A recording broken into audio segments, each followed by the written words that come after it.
Perkenalkan, kami dari kelompok 3 program studi S1 Pendidikan Biologi Universitas Negeri Medan. Maksud kami membuat video ini adalah untuk menyelesaikan tugas mata kuliah perkembangan peserta didik yang diampu oleh dosen pengampu Ibu Masta Marcelina SPD MPD. Perkenalkan, saya Mecianti Benika Buru Tarigan dengan NIM 42114107 yang dibantu oleh dua rekan saya yaitu Cynthia Novianti dengan NIM 4213141013 dan Tesalonika Brusariati dengan NIM 4211141017. Nah, di sini kami akan membawakan materi perkembangan intelektual individu. Oke, selanjutnya kita masuk ke topik pembahasan. Di sini kami akan membahas 4 topik pembahasan. Yang pertama adalah pengertian intelektual dan perkembangan intelektual individu. Yang kedua adalah konsep-konsep perkembangan intelektual. Yang ketiga adalah tingkatan intelektual. Serta yang keempat adalah faktor-faktor perkembangan intelektual. Baiklah, topik yang pertama adalah intelektual dan perkembangan intelektual. Baiklah, di sini saya akan menjelaskan sedikit mengenai pengertian intelektual. Intelektual dalam Kamus Besar Bahasa Indonesia berarti cerdas, berakal, dan berpikiran jernih, berdasarkan ilmu pengetahuan. Intelektual secara umum ialah orang yang menggunakan kecerdasannya untuk bekerja, belajar, membayangkan, menggagas, atau menyoal dan menjawab persoalan tentang berbagai gagasan. Intelektual dapat pula disebut sebagai cendekiawan. Nah, di sini terdapat beberapa pengertian intelektual menurut para ahli. Baiklah, yang pertama menurut Cato. Intelektual adalah kombinasi sifat-sifat manusia yang terlihat dalam kemampuan memahami hubungan yang lebih kompleks, semua berpikir abstrak, menyesuaikan diri dalam pemecahan masalah dan kemampuan memperoleh kemampuan baru. Yang kedua, oleh pakar David Wessler. Intelektual sebagai kumpulan atau totalitas kemampuan seseorang untuk bertindak dengan tujuan tertentu, berpikir secara rasional, dan serta menghadapi lingkungan secara efektif. Yang ketiga, menurut William Stern, intelektual merupakan kesanggupan untuk menyesuaikan diri kepada kebutuhan-kebutuhan baru dengan menggunakan alat berpikir sesuai dengan tujuannya. Baiklah, jika disimpulkan, menurut ketiga pakar ini, intelektual itu adalah proses berpikir, di mana proses berpikir itu untuk mendapatkan ilmu pengetahuan yang baru. Materi selanjutnya adalah perkembangan intelektual. Sebelum masuk ke materinya, terlebih dahulu kita harus mengetahui apa itu pengertian dari perkembangan. Nah, perkembangan itu memiliki artian yaitu proses atau tahapan pertumbuhan. Jadi, bisa kita simpulkan perkembangan intelektual adalah proses atau tahapan pertumbuhan yang dimiliki oleh seseorang ke arah lebih maju untuk mendapatkan ataupun memiliki ilmu pengetahuan, kecerdasan, dan kemampuan dalam berpikir. Baiklah, materi selanjutnya akan dibahas ataupun dipaparkan oleh kedua rekan saya. Terima kasih. Nah, untuk topik pembahasan yang kedua, kita akan membahas tentang konsep-konsep perkembangan intelektual. Salah satu konsep intelektual yaitu konsep human development yang dipelopori oleh Jean Piaget. Dia mempunyai statement yaitu tujuan utama pendidikan di sekolah haruslah menciptakan anak yang mampu melakukan hal-hal baru, tidak sekadar mengulangi apa yang telah dilakukan oleh generasi lain. Yang dimana berarti dia menciptakan suatu hal baru tanpa mengikuti apa yang sudah dibuat oleh orang lain. Kemudian ada tahapan dari karakteristik perkembangan intelektual. Yang pertama ada tahapan sensori motor dari batasan umur 0 sampai 2 tahun dengan karakteristik 1. Membedakan diri dan objek. Yang kedua, mengenal diri sebagai agen tindakan dan mulai bertindak secara sengaja. Misalnya, memencet tombol mainan untuk membunyikan dan bergerak keluar pintu untuk ikut ketika mendengar bunyi kendaraan dan sebagainya.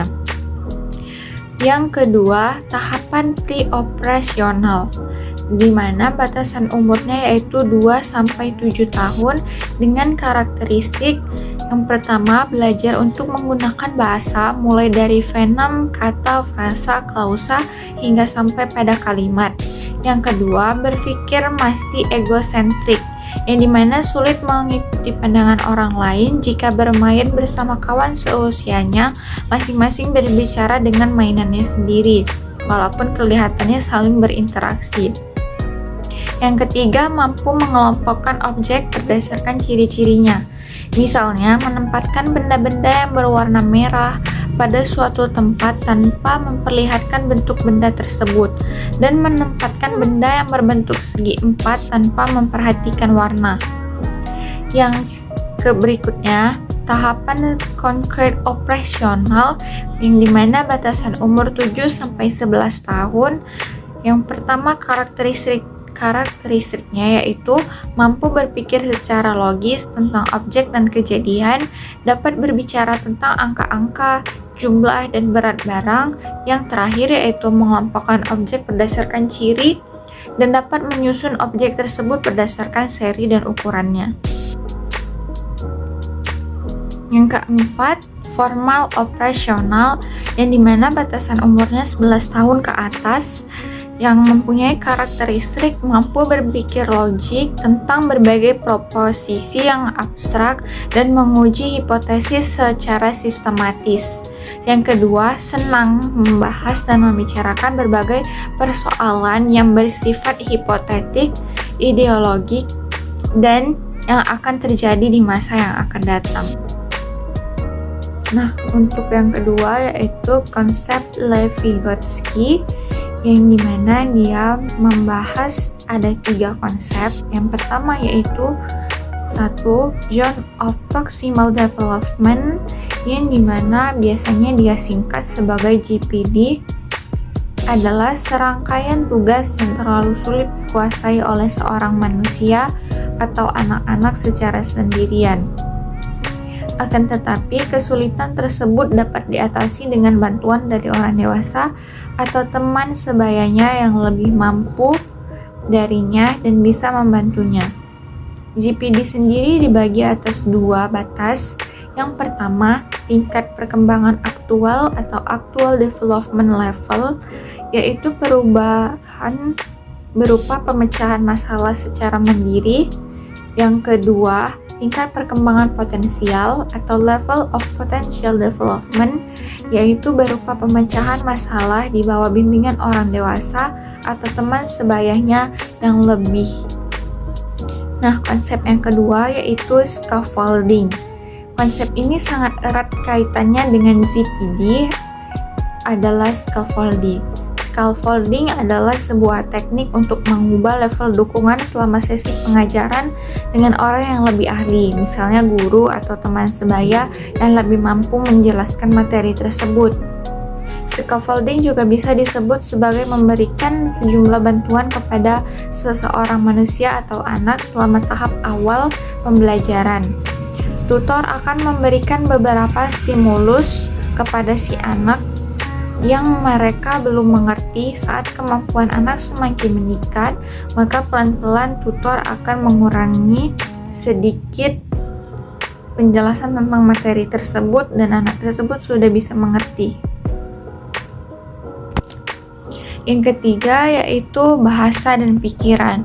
Menurut Vygotsky, manusia menggunakan bahasa untuk merencanakan, membimbing, dan memonitor perilaku mereka.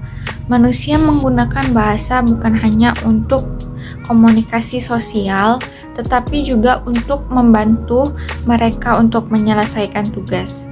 Konsep bahasa dan pikiran menurut Vygotsky ada 2 macam, yaitu private speech dan inner speech.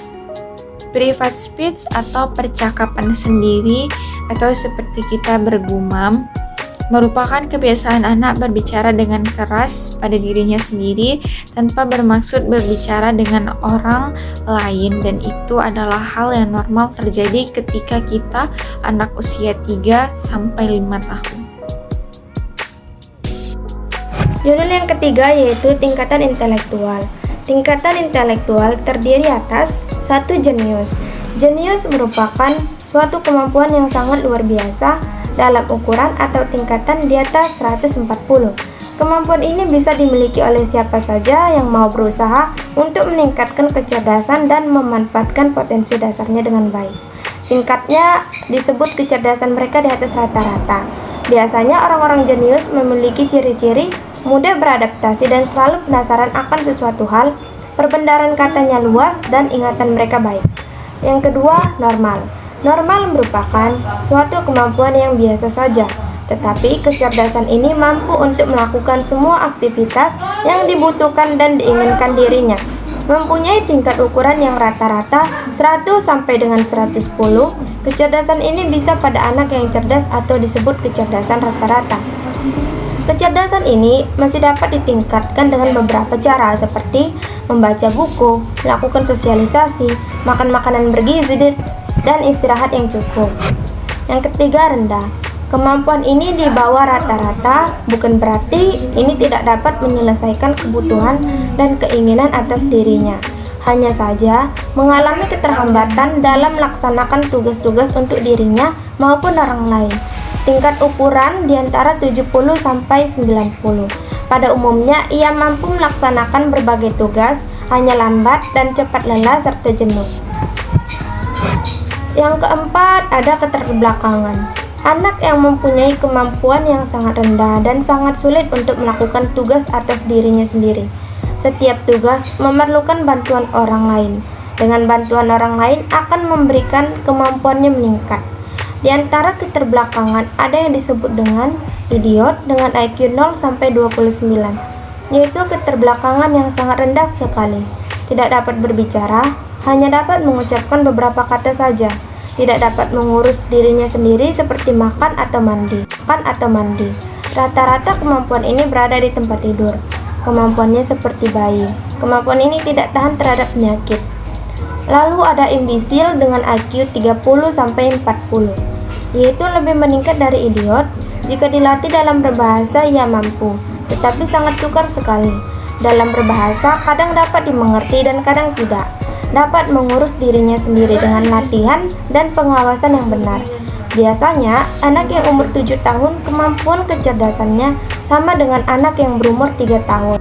Nah, kita ke topik pembahasan yang keempat, yaitu faktor yang mempengaruhi perkembangan intelektual individu.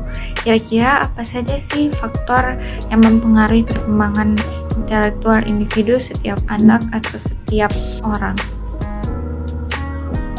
Nah, yang pertama kita mendapati faktor tersebut yaitu faktor hereditas, yang dimana usia anak yang masih dalam kandungan secara potensial telah membawa kemungkinan apakah akan menjadi kemampuan berpikir secara normal, di atas normal, atau di bawah normal. Namun potensi ini tidak akan berkembang atau terwujud secara optimal apabila lingkungan tidak memberi kesempatan untuk berkembang. Oleh karena itu, peranan lingkungan sangat menentukan perkembangan intelektual anak. Yang kedua yaitu faktor lingkungan. Yang pertama ada dari keluarga.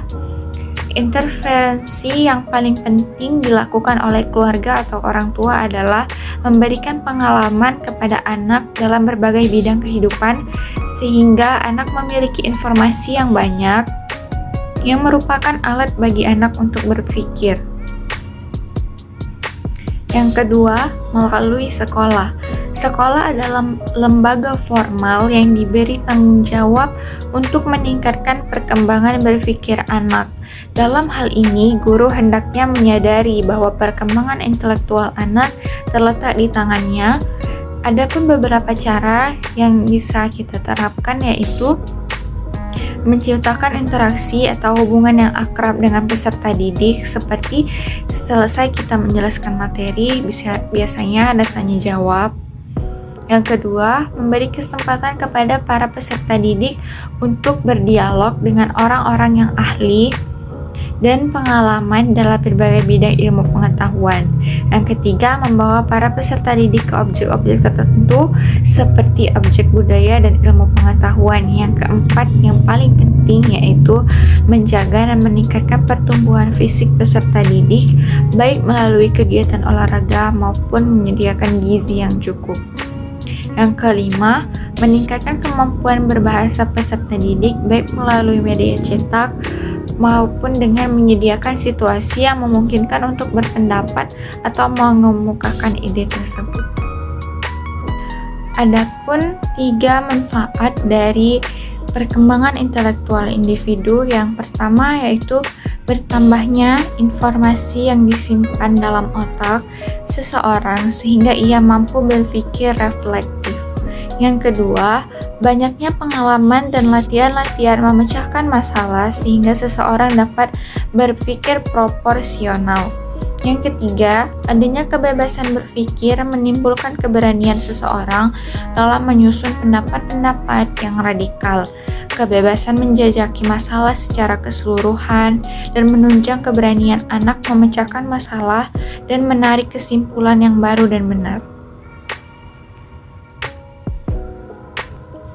Nah, sekian video pembelajaran dari kami kelompok 3 yang membahas perkembangan intelektual individu. Lebih dan kurangnya kami mohon maaf. Wassalamualaikum warahmatullahi wabarakatuh. Terima kasih.